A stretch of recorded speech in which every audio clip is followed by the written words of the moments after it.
Hello! Nung last summer ay first time naming napabili ng vest fan dahil nga sobrang init sa work kasi walang aircon. At ngayong winter naman, kung walang aircon, syempre wala ding heater. Kaya naman nandito kami sa Workman para magtingin-tingin ng mga damit na pwede naming gamitin pang trabaho. Ang laman ng store na to ay halos puro pang trabaho. Siguro obvious naman, kaya nga ang pangalan ng store na to ay Workman. Sa aming pagtingin-tingin, nakakita kami ng kabaliktad naman ng vest fan. Ito namang vest na to ay may kasama daw na heat pad na battery operated din. Pero for now, hindi muna siguro kami bibili. Medyo mahal kasi.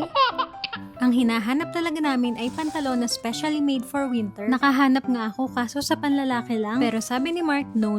Wag daw ako makiagaw sa mga pantalon nila. Kaya for now, pareho kaming walang nabili ni isa. Wala naman daw kasi siyang nagustuhan. Kaya naman umalis na kami doon at sunod naman kaming pupunta sa mall. At on the way namin, ay nakita namin tong mga punong to sa isang park. Buti na lang may parking sila dito kaya tumigil muna kami saglit. Grabe, sobrang ganda day. Ang ganda nung pagkadilaw ng mga dahon ng puno. Parang gusto ko na lang mahiga sa ilalim nito at pagmasdan lang siya buong araw. Kaya nga itong si Mark ay naging photographer bigla. Siguraduhin mong maganda shots mo ha.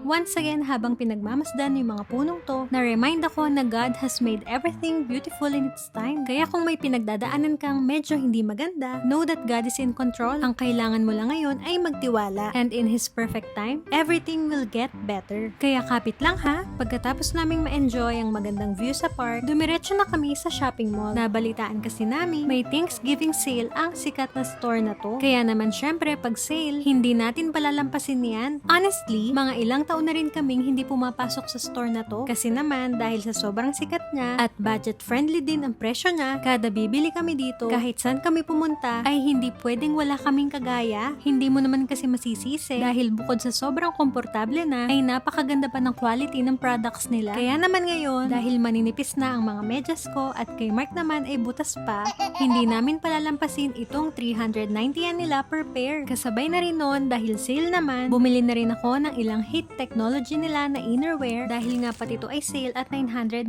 yan lang. At ayaw pa nga dapat bumili nitong si Mark ng bagong underwear. Kung di pa nga pilitin, kahit puro bacon na ay ayaw pa rin bumili.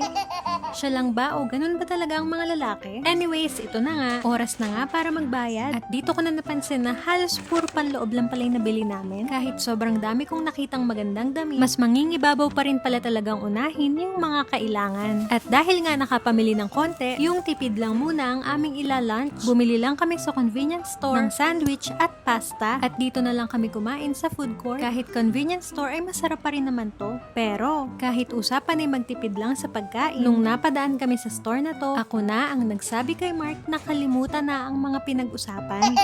Hinigit ko pa nga siya papunta dito dahil meron daw siyang isang salita. Pero nung narinig niya sa staff na pwedeng tikman lahat ng flavor na gusto mong tikman, ay siya pa talagang unang tumikim na kanina ay aayaw-ayaw pa. Nakailang flavors kami at ito'y nabili namin. Ang akin na ito pa rin lagi kong binibiling Rocky Road at ang kay Mark naman ay Jamocha Almond Fudge. Kahit nga sobrang daming pagpipili ang flavors, ay palaging dito pa rin kami bumabagsak. At malapit na nga sana kami sa exit nang biglang napatigil si Mark dito sa ABC Mart. Sabi niya sa akin, iikot lang daw siya saglit para magtingin-tingin lang. Pero bakit may pagtawag pa siya sa akin at kinukumbinsi akong maganda daw tong nakita niya dahil alam kong mahal sa section na to. Sabi ko sa kanya, doon siya tumingin sa may outlet section dahil doon ay bagsak presyo talaga dahil nga last size na. At kahit nga last size na ay may nakuha pa rin siya. Sabi ko, bakit pag underwear kailangan pa magpilitan bago makabili? Pero pag sapatos, ay nako. At may nakita rin daw siyang bagay sa akin. Nako, alam ko na yung mga ganyan technique. Oo na, sige na, bumili na tayo, bilhin na natin to. Total sabi naman dito, let's get it!